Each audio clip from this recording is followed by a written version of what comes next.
বিসমিল্লাহ। আপনি খুশি? আমি খুশি একবার। আমি আপনার বাড়ি ঢাকা শাহবাগ পেসকালা পল্টন। আমি সালে প্রত্যেকটা প্রোগ্রামে দেন না লিস্ট করবে তাই আমি সেই আছে।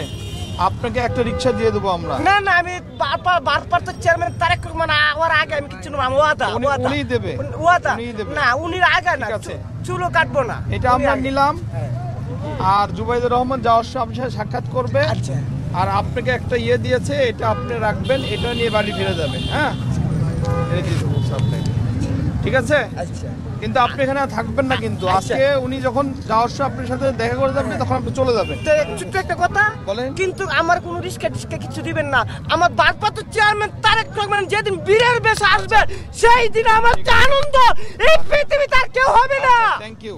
ঠিক আছে, থ্যাংক ইউ, ধন্যবাদ। এটা ওনার কাছে পৌঁছে দেবো। আর আলহামদুলিল্লাহ খুশি হইছে, অনেক খুশি। এটা নেন, এটা আপনার। আচ্ছা অনেক খুশি হইছে আমি।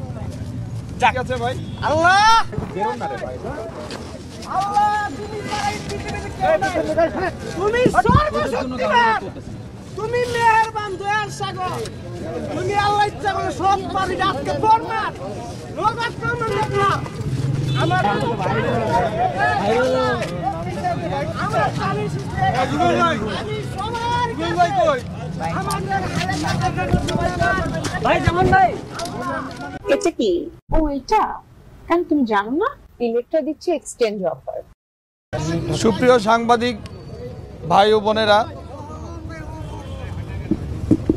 আমাদের প্রিয় নেতা বিএনপির ভারপ্রাপ্ত চেয়ারম্যান জনাব তারেক রহমানের সহধর্মিণী বিশিষ্ট চিকিৎসক ডক্টর জুবাইদা রহমানের কাছে একজন রিক্সা চালক, যে পুরান ঢাকায় রিক্সা চালায়, এই ধানের শীষটি জীবিত ওনাকে দেওয়ার ইচ্ছা পোষণ করেছিল। ধানের শীষটি আজকে 2-3 দিন এখানে থাকতে থাকতে নুয়ে পড়েছে। এই সংবাদ ডক্টর জুবাইদা রহমানের কাছে যখন পৌঁছে তখন উনি আমাকে বলিয়েছেন, জানেন তো উনি একজন মানে মানুষ আর কি, উনি সামনে এত ভিড়ের মধ্যে হয়তো আসতে পারবে না, তাই আমাকে পাঠিয়েছেন ধানের শীষটি নিয়ে ওনাকে যেন এই যে 3-4 দিন এই শীতের মধ্যে কষ্ট করে এখানে বসে আছে, শুয়ে আছে, কখনো ওনাকে সসম্মানে যেন উনি বাড়ি ফিরে যেতে পারে সেই জন্য যৎসামান্য হেল্প করেছি আমরা ওনাকে। এবং এই ধানের শীষটাই উনি ইচ্ছা পোষণ করেছিল আমাদের প্রিয় নেতার সহধর্মিণী ডক্টর জুবাইদা রহমানকে দেওয়ার জন্য। আমরা গ্রহণ করেছি সেটা ওনার পক্ষে। এবং ওনাকে আমরা একটি রিক্সার জন্য করেছিলাম। উনি বলেছেন যে অ্যাক্টিং চেয়ারম্যান জনাব তারেক রহমান দেশে ফেরার পরে ওনার হাতে সেটা উনি নেবেন। তা আমরা করেছি, ঠিক আছে, ওনারটাই ঠিক।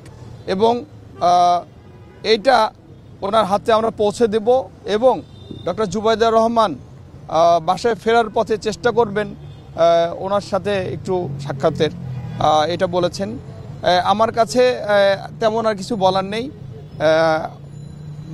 এই বলে আমি শেষ করছি।